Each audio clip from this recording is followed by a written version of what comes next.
It didn't begin with a leak, a document, or a dramatic announcement from the palace. There was no headline stamped with authority, no official denial rushed out to stop the spread. Instead, it started the way most modern controversies do, quietly and indirectly, with a suggestion that lingered just long enough for the internet to grab hold of it. One carefully phrased remark ignited a chain reaction that spiraled beyond its source, pulling Prince Harry back into the center of a narrative he did not create and could not easily control. What followed was not proof, but pressure. Not confirmation, but confusion. And once again, silence became the loudest voice in the room. The spark came from a low-key interview featuring royal biographer Tom Bower, a figure known for walking right up to legal boundaries without crossing them. When asked about unresolved controversies surrounding the Duke and Duchess of Sussex, Bower responded with restraint, speaking generally about unanswered questions and matters he claimed could not be discussed openly. Then came the sentence that changed the temperature of the conversation. He mentioned that there were records that had never been made public. He did not describe them, identify their nature, or suggest wrongdoing, but the vagueness itself proved combustible. In a media environment trained to read between the lines, implication became interpretation, and interpretation quickly hardened into assumption. Within hours, the interview was no longer being discussed for what was actually said, but for what people believed it meant. Social media accounts clipped the quote, stripped it of context, and repackaged it with definitive captions that filled in the gaps Bower had left open. One word began appearing repeatedly, despite never being spoken in the interview itself. DNA. The story moved faster than correction ever could because it didn't rely on evidence. It relied on familiarity. Viewers who already distrusted royal secrecy didn't need confirmation. The suggestion alone felt validating, and by the end of the day, a guarded remark had been reframed as a supposed revelation.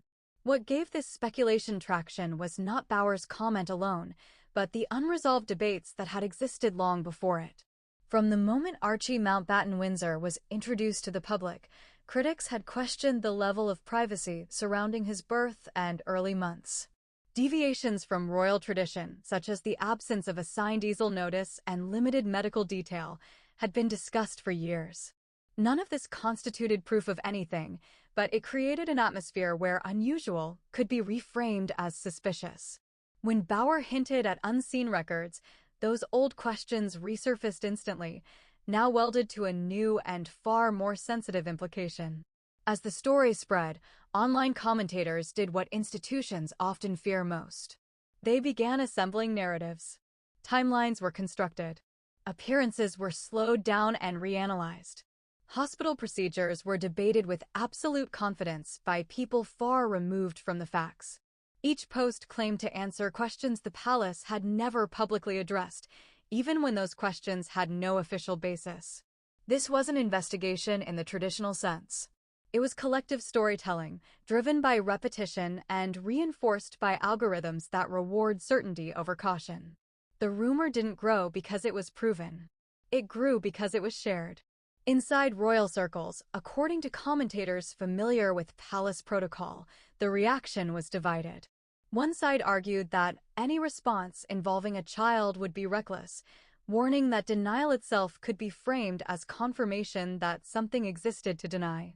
The opposing side believed the institution had already lost control of the narrative space, and that silence was no longer preserving dignity, but surrendering interpretation to the loudest voices online. This was not a new debate. It reflected decades of tension between containment and correction. What made it different this time was the subject matter. Lineage had always been a red line, and no one was sure which option would cause less damage. As the palace deliberated, attention shifted almost entirely to Prince Harry. Not because of anything he said, but because of what he didn't. Commentators framed him as the emotional core of the story, replaying past interviews where he spoke about truth, trauma, and protecting family. Those moments were reinterpreted through the current lens, no longer seen as reflection, but as warning signs. Some analysts suggested he was blindsided. Others argued he was constrained by legal advice or residual palace protocols. A harsher narrative portrayed him as cornered, caught between two worlds and unable to respond freely in either. By the third week, the narrative shifted again. The discussion was no longer centered on whether the rumor was true, but on why no one had addressed it. Panels stopped asking if Harry should respond and began asking why he had chosen not to. Silence, once framed as protection, started to feel like a position.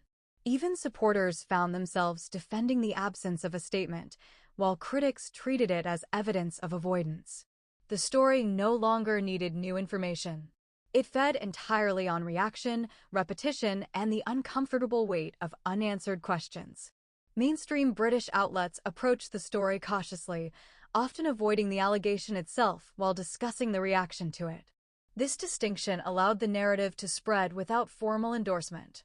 Television panels framed the situation as a crisis of perception rather than fact, noting that once a perception becomes widespread, it begins to function like truth regardless of evidence. Editors consulted legal teams, not to verify claims, but to assess risk. The concern wasn't accuracy. It was exposure. And that careful dance only reinforced the sense that something dangerous, if not definitive, was being circled. As days passed, the focus shifted away from individuals and toward something more abstract. The antagonist was no longer Tom Bower, internet commentators, or even the rumor itself. It was the system. The belief that powerful institutions withhold inconvenient truths by default. Bower's name continued to surface, even as his actual words faded from memory. He became a symbol rather than a source, cited as the man who had opened the door, regardless of whether he intended to.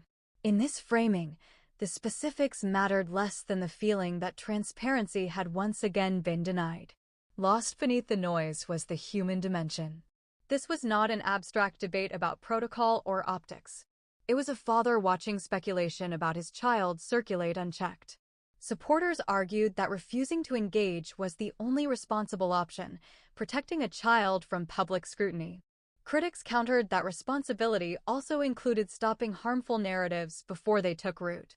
Clips of Harry speaking about generational trauma resurfaced, now cast as foreshadowing rather than reflection. The story fed on retroactive meaning, turning past vulnerability into present implication. By the end of the month, mainstream coverage began to fade, as news cycles inevitably do. But the residue remained. The rumor itself no longer needed to be repeated. It lingered beneath the surface, ready to resurface the next time trust was tested.